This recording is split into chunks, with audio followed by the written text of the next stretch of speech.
Salve, salve galera! Sejam todos bem-vindos ao canal. Terminou há pouco no Maracanã, o clássico dos milhões, sem os milhões. Ingresso muito caro, as torcidas boicotaram o grande clássico entre Flamengo e Vasco. Vasco e Flamengo, mando do Vasco.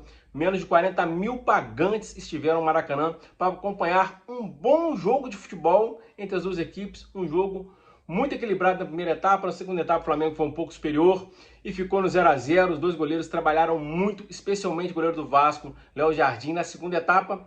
Na primeira etapa, ambos trabalharam, mas os dois times criaram muitas oportunidades, um jogo bem aberto, bem franco, e os goleiros sobressaíram sobre os ataques que não finalizaram tão bem, visto que tiveram várias chances, várias defesas. As defesas do Léo Jardim foi até mais difíceis do que as do Rossi no segundo tempo. No primeiro tempo, o Vasco mandou uma bola na trave também, teve uma bela defesa do Rossi na cara a cara com o chute do Nuno do Vasco, deu um drible desconcertando no Wesley, chutou, e o Gerson finalizou muitas bolas, assim como o Michael no primeiro tempo, sem acertar o alvo, né? Quando acertou, acertou no meio do gol. Aí facilitou para o Léo Jardim. Já no segundo tempo, o Léo Jardim, um paredão.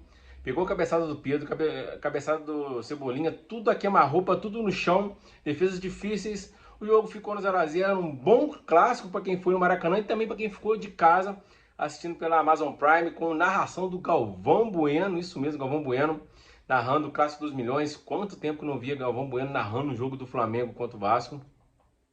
Foi um jogo muito bom, né? O Flamengo, pese as várias chances criadas e desperdiçadas, o Flamengo poderia ter matado o jogo na primeira etapa, né?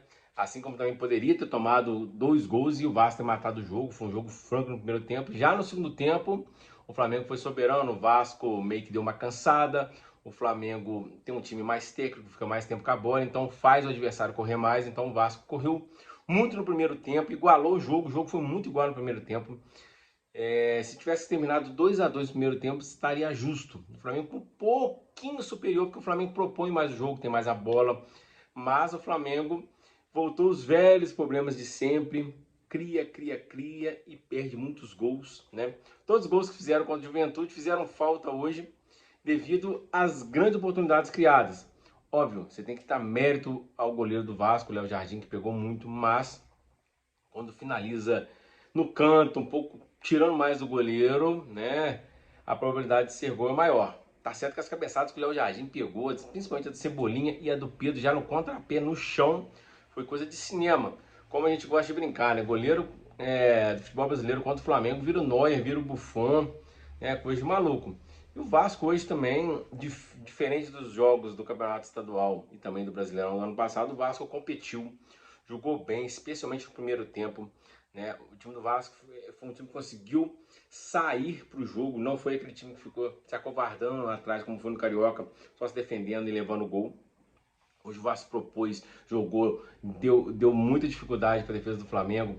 Né? O Verratti é altão, parece ser desengonçado, mas é um jogador bom, chato. Felipe Coutinho hoje, finalmente, jogou um futebol mais agradável, né? Um cara que vive com lesão, mas esconde do jogo em jogos grandes. Hoje ele jogou muita bola. Né? O Vasco deu muito trabalho. Diferente do Vasco que eu vi no meio de semana, assisti o jogo contra o Ceará, que perdeu por 2 a 1. Eu pensei, o Flamengo atropelou a Juventude, vai ganhar do Vasco tranquilamente, vai fazer mais 3 pontos e se isolar da liderança do campeonato com 13 pontos. Não foi o que aconteceu. O Vasco jogou bola, o Carille montou um time muito bem estruturado, né?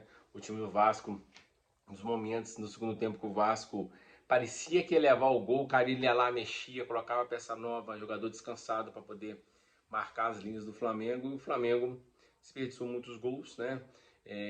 Dá uma diferença muito grande você ter o Ayrton Lucas em vez do Alexandre. O Ayrton Lucas é um lateral que não me agrada, ele erra cruzamento, ele não é aquele cara que vai no fundo e cruza, ele é o chuta-chuta, né? O Flamengo pecou muito, novamente, por conta do Michael ser um pouco individualista, tem bola que é para ele cruzar, ele tenta dar aquele drible a mais, finaliza muito errado. Michael, eu gosto do Michael, mas, cara, erra muito chute. E o Gerson também, o Gerson teve 3 oportunidades dentro da pequena área praticamente no primeiro tempo. 2 que ele chutou por cima e uma cabeçada que ele cabeceou em cima do goleiro, Léo Jardim. Mas tá pisando na área direto, mas não é aquele gesto no início da carreira contra o Fluminense que fazia os gols, né? Tinha mais apetite, se acertava mais, finalizava melhor. A nota positiva foi um grande jogo.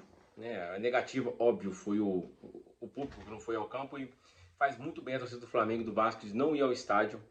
Ingressos muito caros. A torcida do Vasco, que era o mandante do Flamengo, não existe uma diferença de ingresso, é meio a meio, 50-50, e o preço muito caro, exorbitante, quase proibitivo, forçando com que os dois torcedores dos dois times tenha que ser sócio torcedor para pagar um ingresso mais barato.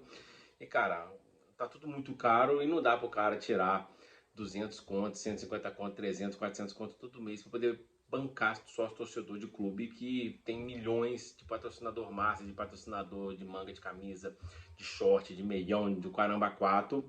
Não dá. O ingresso tá muito caro, o torcedor tá certo de não ir ao estádio.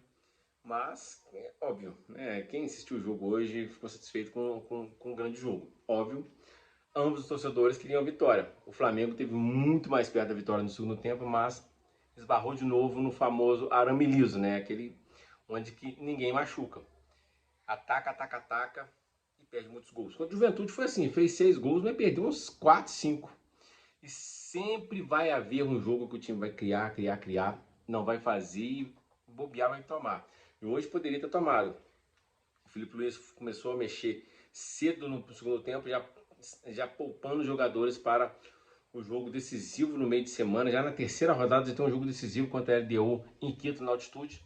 Se o Flamengo perder, o Flamengo pode se complicar demais na Libertadores. Então ele foi tirou o Gerson, depois tirou o Bruno Henrique, e tem tudo para ser um jogo de nervos à flor da pele. Que se perder para a LDU e o Central Córdoba venceu o Deportivo Táchira, o Flamengo vai ficar com 3 pontos.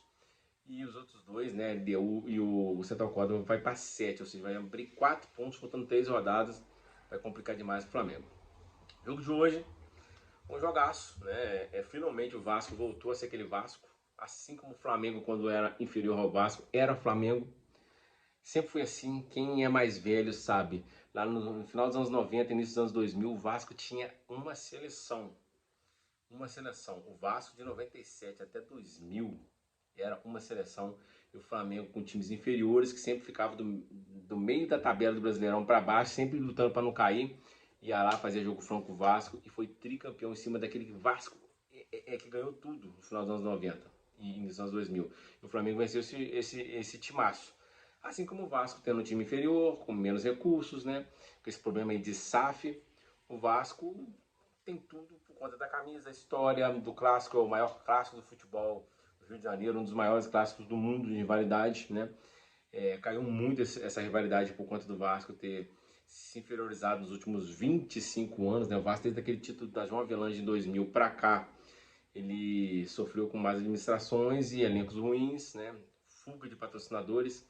Há quem diga que esses patrocinadores fugiram do Vasco por conta do que o Vasco fez na final de João Avelange com a Globo. Então a Globo, a gente sabe que a Globo tem uma forte influência no mundo dos negócios, principalmente na questão de patrocínio. Então o Vasco sofreu muito, até conseguiu um título da Copa do Brasil improvável em 2011, mas de 2000 até o título do Avelange, foi o tetracampeonato brasileiro do Vasco, para cá, 24 anos, 25 anos fazendo esse ano, foram 4 rebaixamentos, 5 anos na Série B, só o título da Copa do Brasil e alguns lampejos no Carioca. E mesmo assim, o Vasco, pela camisa, consegue lutar contra o seu maior rival, que é o Clube de Regatas do Flamengo, e foi um grande jogo. O Vasco também poderia ter vencido o jogo, assim como o Flamengo. E vamos ver. Agora, o Flamengo esperar o resultado de amanhã. Fluminense e Palmeiras, se ambos vencerem, ultrapassa o Flamengo, mas só início do campeonato, ainda tem muita água para passar debaixo da ponte. Mas se a gente para pensar, se o time do Vasco jogar como jogou contra o Flamengo hoje, com todos os jogos, não vai lutar para cair de jeito nenhum, vai brigar na parte de cima. Mas a gente sabe que a motivação, o empenho para clássico é e para jogos corriqueiros normais contra os adversários é totalmente diferente. Essa aí, um abraço, fica com Deus e tamo junto.